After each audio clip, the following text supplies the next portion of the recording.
He thought she was his. The way she smiled when he entered the room. The way she laughed at jokes only he could make. The photos on her phone, the late-night texts, the way her head rested perfectly on his chest like it had always belonged there, everything screamed, "This is real." And for a while, it was. But here's the truth no one wants to say out loud: she was never his. She was with him. She was present. But she was never his. She was with the man he was at that moment, confident, driven, unpredictable. A man with purpose. A man with fire in his eyes. And when that fire faded, so did she. He didn't notice it at first. That subtle distance in her hugs. The way her phone stayed face down more often. How she stopped asking where he was going or when he'd be back. He thought it was comfort. Trust. It wasn't. It was detachment. And the lie he kept repeating to himself, "She's mine," turned into a prison he didn't know he was locked in. Because here's the thing: you don't own her. Not her body. Not her time. Not her heart. You don't even own the memories you made. She'll rewrite them when you're gone. She doesn't belong to you. She belongs to the moment. And in that moment, you were exciting. You were new. You were her escape from boredom, her story to tell her friends, her reason to believe in magic again, until the magic wore off. Now she's slipping through your fingers, and the tighter you try to hold on, the faster she disappears. But it's not because you did something wrong. It's because you believed something that was never true. That love meant ownership. It doesn't. It means presence. It means understanding that nothing is promised, and no one is permanent. She wasn't yours. It was just your turn. And that hurts more than anything, because deep down, you knew. You saw the signs. You felt the shift. But you ignored it. You told yourself love meant forever. It doesn't. Love means for now. And if you're lucky, for a little longer. But claiming someone, making them your world, only sets you up to be destroyed when they walk away. And they will. Because if your identity depends on someone staying, you've already lost who you are. She saw who you were, but more importantly, she saw when you stopped being that man. You relaxed. You got too comfortable. You stopped chasing your purpose and started chasing her approval. And that's when she began to drift. Not because she's heartless. Not because she's ungrateful. But because women don't stay with men who stop growing. They don't want perfection. They want momentum. They don't want security if it means stagnation. She was never looking for someone to own her. She was looking for someone she could follow. And when you stopped leading, she found a new direction. Now you're here, angry, confused, broken. Asking, why did she leave? But the better question is, when did I stop becoming the man worth staying for? After she left, he did what every man does when the silence gets too loud. He rewrote history in his head. She changed. She lied.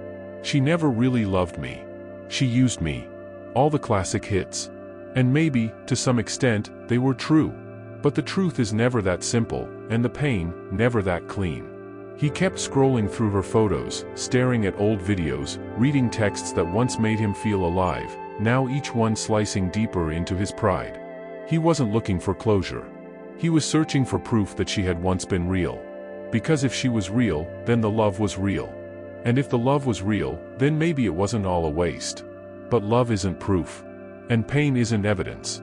They're just emotions we cling to when we can't accept the truth: she was never yours. It was just your turn. So, he tried everything. He hit the gym. Posted photos with other girls. Shared vague stories about moving on and doing better. But healing isn't loud. And growth doesn't come with a playlist or a new haircut. It comes in silence.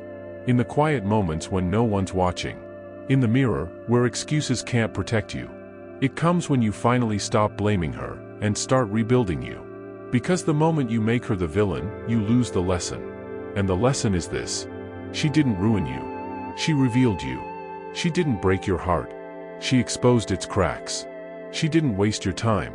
She showed you what time really is: precious, temporary, fleeting. You thought you had control. But you never did. Not over her. Not over the outcome.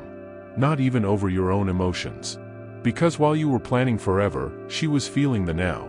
She didn't leave because she found someone better. She left because the moment stopped feeling alive. And women don't stay in dead moments. They want energy, movement, mystery. Not because they're shallow, but because they crave life. You stopped being a spark. You became a routine. And in her mind, love should never feel like an obligation. So she left. Not with a bang. Not with a speech.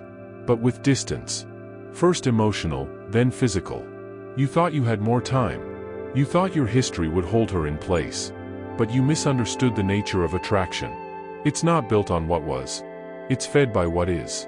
And when what is becomes predictable, the fire dies. Now you sit here, dissecting her actions, questioning your worth, rewatching your downfall. But this isn't about her anymore. It's about what you allowed yourself to become. Because somewhere along the way, you forgot the one rule every man should live by. Don't let her be your purpose. Let her be your inspiration. Let her be your peace. Let her be your partner. But never, never, let her be your reason for waking up. That belongs to you. Because if your life only feels full when she's in it, then it was never full to begin with. And that's why it ended. Time passed. The rage cooled. The questions faded. But something remained, a quiet voice inside him. Not bitter. Not broken. Just awakened. He no longer looked at her page. He no longer tried to prove anything to anyone. And he no longer romanticized what had already rotted. Because once a man sees behind the illusion, he never begs for the curtain again. He realized she wasn't evil. She wasn't heartless. She was just being exactly what she always was. Temporary. And he? He was the one who tried to make temporary feel like forever. So he stopped chasing women who didn't choose him with clarity. He stopped trying to convince someone to stay. He stopped measuring his worth by how long someone stuck around. He learned something brutal. Something men aren't taught. If you have to beg her to love you, she never did. That's not love. That's self-abandonment with a pretty face. So instead of rewriting her, he rewrote himself. He built structure. He created routine. He got serious about his peace. Because there comes a moment in every man's life when he stops being impressed by curves, chaos, or chemistry. He starts being impressed by respect, by consistency, by quiet loyalty. Not the kind that demands attention, but the kind that gives peace in silence. He stopped asking, "What does she want?" and started asking, "What do I need?" Because the truth is, it was never about her being the one. It was about him becoming the one. The man who doesn't fear solitude. The man who doesn't worship what left. The man who never begs, because he knows what he brings. He became calm.